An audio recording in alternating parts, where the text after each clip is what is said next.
Evening students. आज हम लोग हिंदी सेकेंड के पाठ 14 वाक्य तथा वाक्य संरचना का अध्ययन करने जा रहे हैं। बच्चों, इस पाठ के अंतर्गत वाक्य रचना से क्या तात्पर्य होता है और वाक्य रचना कैसे की जाती है, इसका अध्ययन करेंगे। इसके साथ ही वाक्य के कितने भेद होते हैं और वाक्य के भेद किन आधारों पर किए जाते हैं, इस पर भी हम सभी चर्चा करेंगे।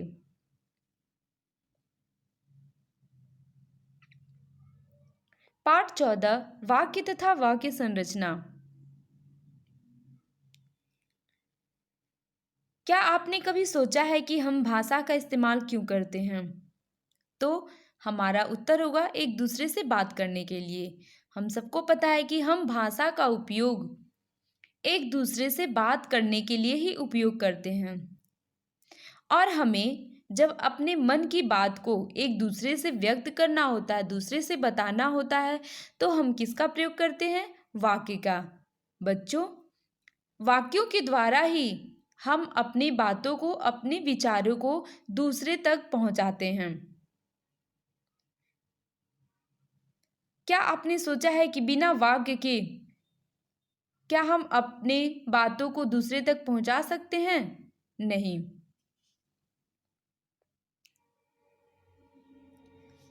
सामने वाक्य दिए गए हैं, जैसे मरीज, डॉक्टर साहब मुझे बहुत तेज बुखार है, सर दर्द और गला भी खराब है।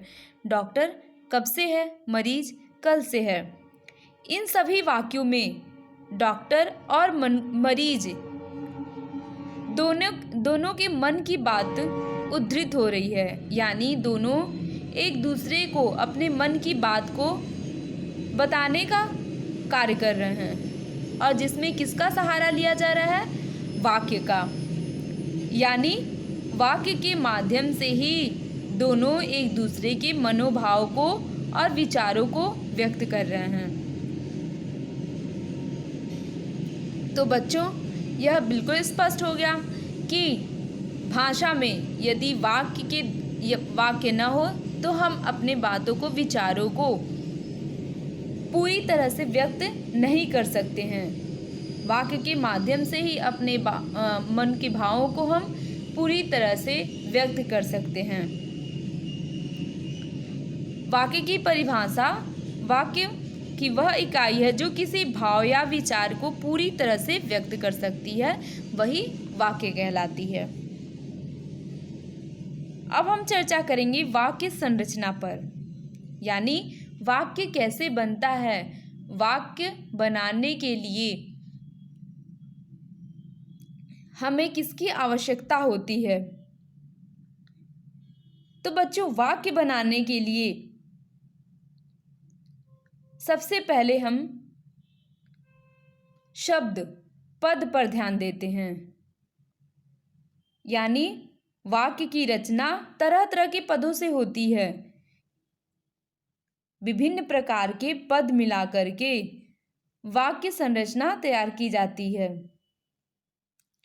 अब हमें यह जानना होगा कि वाक्य में कौन कौन सा पद होता है और कौन से ऐसे पद होते हैं जिनसे वाक्य पूरा होता है। जैसे आप देखेंगे, उदाहरण दिया, हम लड़के ने कुत्ते को डंडे से, पदों में समूह को वाक्य कह सकते हैं। जैसे यहाँ पर एक वाक्य दिया गया है कि लड़के ने कुत्ते को डंडे से, बस दिया है लड़के ने कुत्ते को डंडे से, आगे का नहीं दिया है। तो इसमें आपको स्पष्ट हो रहा है कि इसमें आगे क्या नहीं दिया है, क्योंकि आप देख रहे हैं कर्ता कर्म दिया गया है और क्या नहीं है? क्रिया नहीं है। तो क्या बिना क्रिया के वाक्य पूरी हो सकती है? नहीं। यानी जब तक वाक्य में क्रियापद न हो तब तक वाक्य नहीं बनता है। वाक्य में कम से कम एक क्रियापद का अवश्य होना जरूरी है। यानी जब तक वाक्य में एक क्रिया नहीं होगी। क्रिया तो एक भी हो सकती है, दो भी हो सकती है, आगे आप पढ़ेंगे उसके भेद। लेकिन कम से कम एक क्रिया का होना बहुत आवश्यक है। जब तक कोई क्रिया नहीं होगी वाक्य पूरा नहीं होगा। क्योंकि आपने यह उदाहरण देखा कि लड़के ने कुत्ते को डंडे से मारा होगा, मारा क्रिया है, लेकिन मारा जो है क्रिया नहीं देने से यह वाक्य पूरा नहीं है।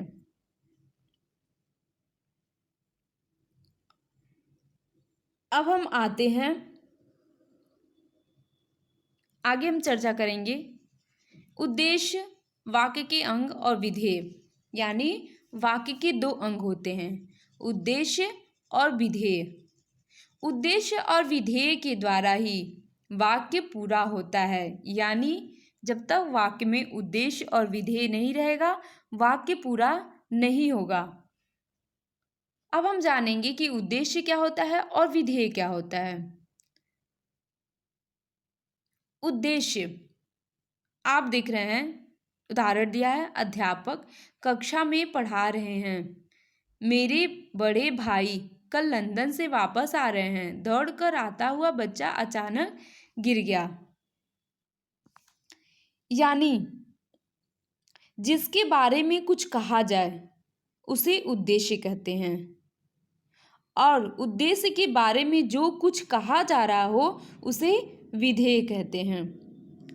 ऊपर उदाहरण में आप देख रहे हैं कि अध्यापक कक्षा में पढ़ा रहे हैं। पढ़ाने का कार्य कौन कर रहा है? अध्यापक। यानी अध्यापक के बारे में कुछ कहा जा रहा है तो उद्देश्य अध्यापक होगा। दूसरे वाक्य में कल लंदन से वापस आ रहे हैं। कौन आ रहे हैं? मेरे बड़े भाई। यानी लंदन से वापस आने का कार्य कौन कर रहा है? भाई। तो उद्देश्य मेरे बड़े भाई हुए। अचानक गिर गया, दौड़ता आता हुआ बच्चा। यानी अचानक कौन गिरा? दौड़ता आता हुआ बच्चा। दौड़ते आते हुए बच्चे के बारे में बोला जा रहा है कि वह अचानक गिर गया। तो बच्चों कि जिसके बारे में बात किया जाता हो वह उद्देश्य होता है, और जो उद्देश्य के बारे में जो कुछ कहा जाए, यानी आप देख रहे हैं कि जो भी उद्देश्य दिए गए हैं उन्हीं के बारे में विधेय में कुछ न कुछ कहा जा रहा है। जैसे अध्यापक कक्षा में पढ़ा रहे हैं, वह लंदन से वापस आया और वह अचानक गिर गया। ये सभी बातें उद्देश्य के बारे में ही कही जा रही हैं। यानी ये थे वाक्य के दो अंग, उद्देश्य और विधेय। जिसके बारे में कुछ कहा जाए वह उद्देश्य होता है, और उद्देश्य के बारे में जो कुछ कहा जाता है वह विधेय होता है। वाक्य के भेद। अभी तक आपने पढ़ा वाक्य की परिभाषा क्या थी, वाक्य संरचना के लिए क्या क्या जरूरी है, वाक्य के अंग, उद्देश्य और विधेय। अब हम आते हैं वाक्य के भेद पर। वाक्य के भेद दो आधारों पर किए जाते हैं, एक रचना के आधार पर और एक अर्थ के आधार पर। रचना के आधार पर, जैसे रचना की दृष्टि से सभी वाक्य एक जैसे नहीं होते हैं। कुछ वाक्यों में केवल एक क्रियापद बंद होता है और कुछ में एक से अधिक। जैसा कि हमने आपको बताया कि क्रिया का होना वाक्य में जरूरी है। कम से कम एक क्रिया का, एक से अधिक हो सकती है, लेकिन वाक्य संरचना के लिए कम से कम एक का तो होना जरूरी ही है। तो रचना के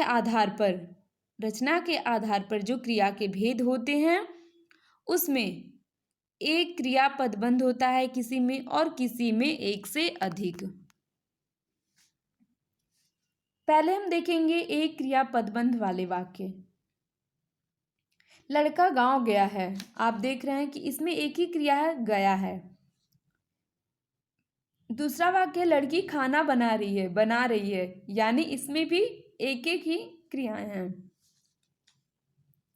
तीसरा वाक्य वह लड़का गांव गया है जो मेरे घर में रहता है। बच्चों आप देख रहे हैं कि इस वाक्य में गया है और रहता है दो क्रियाएं हैं। चौथे वाक्य में लड़का गांव गया है और लड़की खाना बना रही है।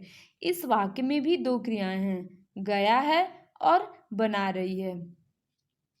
यानी जो एक क्रियापद बंध वाले वाक्य होते हैं उन्हें सरल वाक्य कहते हैं, और जो एक से अधिक क्रियापद बंध वाले वाक्य होते हैं उन्हें जटिल वाक्य कहते हैं। आपने देखा कि जो एक क्रिया वाले वाक्य थे, जैसे गया है और बना रही है, इन्हें क्या कहेंगे? सरल वाक्य। और जिसमें एक या एक मतलब अधिक होंगे, एक से अधिक होंगे, उसको क्या कहेंगे? जटिल वाक्य। तो आपको समझ में आ गया कि वाक्य के भेद दो आधारों पर किए जाते हैं, रचना के आधार पर और अर्थ के आधार पर। रचना के आधार पर दो भेद होते हैं, एक सरल और एक जटिल। सरल में एक क्रियापद बंध आते हैं और जटिल में एक से अधिक क्रियापद बंध वाले वाक्य आते हैं। अब आते हैं हम रचना की दृष्टि से वाक्य में सरल वाक्य और जटिल वाक्य। ये तो हमने पढ़ा। अर्थ के आधार पर वाक्यों के भेद। अब हम जानेंगे कि अर्थ के आधार पर वाक्य के कितने भेद होते हैं, इनकी पहचान कैसे करते हैं। अर्थ के आधार पर निम्न भेद होते हैं। पहला होता है अर्थ के आधार पर भेद, कथनात्मक वाक्य या विधानवाचक वाक्य। दूसरा निषेधात्मक होता है। तीसरा होता है आज्ञार्थक, प्रश्नवाचक और विस्मयादिबोधक। अब हम एक एक कर का अध्ययन करेंगे। पहला है कथनात्मक वाक्य या विधानवाचक, यानी जो वाक्य समान कथन हो उन्हें कथनात्मक या विधानवाचक, जो साधारण हो, जो सामान्य वाक्य हो उन्हें कथनात्मक या विधानवाचक कहते हैं। जैसे मैं सुबह घूमने जाता हूँ, अध्यापक पढ़ा रहे हैं, हम लोग मेला देखने जाएंगे, पिताजी आएंगे, माताजी खाना बना रही हैं, वह विद्यालय जा रहा है। ये सभी वाक्य विधानवाचक हैं, यानी ये वाक्य सामान्य है, सामान्य कथन है। दूसरा निषेधात्मक, जिसको नकारात्मक भी कहा जाता है। इन वाक्यों में कथन को नकारा जाता है, इसलिए इसे क्या कहते हैं? नकारात्मक वाक्य भी कहते हैं। नकारा जाता है यानी कोई भी कार्य हो उसको क्या है? नकारात्मक से दृष्टि से देखा जाता है कि उसमें नहीं या न आता है उस वाक्य में। जैसे आप सुबह घूमने न जाएं, अध्यापक नहीं पढ़ा रहे हैं, तुम लोग मेला देखने मत जाओ, मरीज कुछ नहीं खा रहा है। बच्चों, आप इन वाक्यों में देख रहे हैं कि इसमें न, मत, नहीं आ रहा है, यानी इन सभी वाक्यों को नकारा दिया जा रहा है, नकार दिया जा रहा है, यानी कोई भी यह कार्य नहीं हो रहा है। नकारने के अर्थ में ये सभी वाक्य आ रहे हैं, तो ये हुए निषेधात्मक या नकारात्मक वाक्य। आज्ञार्थक से ही पता चला कि जिसमें आज्ञा या आदेश दिया गया हो। जिन वाक्यों में आज्ञा, आदेश आदि के भाव प्रकट किए जाते हैं वे वाक्य आज्ञार्थक वाक्य कहलाते हैं। जैसे तुम यहाँ से जाओ, आप चुपचाप खाना खाइए, तू जाकर खाना बना, वहां से सामान उठा लाओ। सभी वाक्यों में आज्ञा दिया जा रहा है, आदेश दिया जा रहा है कि तुम यहाँ पर बैठो, तू जाकर खाना खा, यानी जिसमें आज्ञा, आदेश आदि भाव व्यक्त किए गए हों वह आज्ञार्थक होता है। प्रश्नवाचक, ये तो आपने पहले ही पढ़ चुका है कि प्रश्नवाचक क्या होते हैं? जिसमें कोई प्रश्न पूछा जाता हो। और प्रश्नवाचक शब्द क्या होते हैं? क्या, कब, कैसे, किसको, किसने, ये सभी प्रश्नवाचक शब्द होते हैं जिन्हें हम लगा करके वाक्य में प्रश्न पूछते हैं, इसलिए इन वाक्यों को प्रश्नवाचक वाक्य कहा जाता है। जैसे तुम क्या कर रहे थे, आप खाना कब खाएंगे, क्या मैं यहाँ बैठ सकता हूँ, वे कहाँ रहते हैं। और इन वाक्यों के अंत में प्रश्नवाचक चिन्ह अवश्य लगा होना चाहिए। विस्मयादिबोधक, जिन वाक्यों में विस्मय, आश्चर्य, प्रेम, घृणा, हर्ष ये सभी भाव प्रकट होते हों वह विस्मयादि होता है।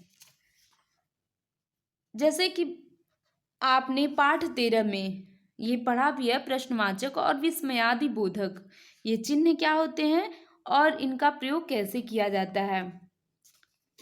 जैसे वाह कितनी सुंदर साड़ी है, उफ सर में दर्द है, छी कितनी बदबू है यहाँ, और शाबाश बैठते जा रहो। इन सब में विस्मय, आश्चर्य, घृणा, प्रेम, हर्ष आदि के भाव प्रकट किए गए हैं। तो बच्चों, रचना की दृष्टि पर थे वाक्य के दो अर्थ के आधार पर वाक्य के कथनात्मक, निषेधात्मक, आज्ञार्थक, प्रश्नवाचक और विस्मयादिबोधक। हमने सीखा पाठ के मुख्य बिंदु पर एक बार चर्चा करते हैं जिसकी पुनरावृत्ति हो जाएगी। पाठ की वह इकाई जो किसी भाव या विचार को पूरी तरह से व्यक्त करती है वाक्य कहलाती है। वाक्य रचना दो पदों से होती है। वाक्य में कम से कम एक क्रियापद का होना जरूरी है। वाक्य के दो अंग, उद्देश्य और विधेय। जिस आपने जाना कि उद्देश्य जिसके बारे में कहा जाए वह उद्देश्य, और उद्देश्य जिसके बारे में जो कुछ कहता है वह विधेय होता है। वाक्य के भेदों को दो आधार पर किए जाते हैं, एक रचना और एक अर्थ के आधार पर। रचना के आधार पर दो प्रकार से वाक्य होते हैं, एक सरल वाक्य और एक जटिल वाक्य। यानी जिसमें एक क्रियापद बंध हो वह सरल होता है, और जिसमें एक से अधिक क्रियापद बंध हो वह जटिल वाक्य होता है। वाक्य के आधार पर वाक्यों के भेद इस प्रकार होते हैं, कथनात्मक, निषेधात्मक, आज्ञार्थक, प्रश्नवाचक और विस्मयादि बोधक। तो बच्चों, यह था पाठ 14, जिसने आप इस पाठ के बारे में जाना कि वाक्य क्या होता है, भाषा में वाक्य का महत्व क्या होता है, और वाक्य के अंग, वाक्य के भेद किन आधारों पर किए जाते हैं। तो यह था आपका पाठ जो यहीं पर समाप्त होता है। धन्यवाद।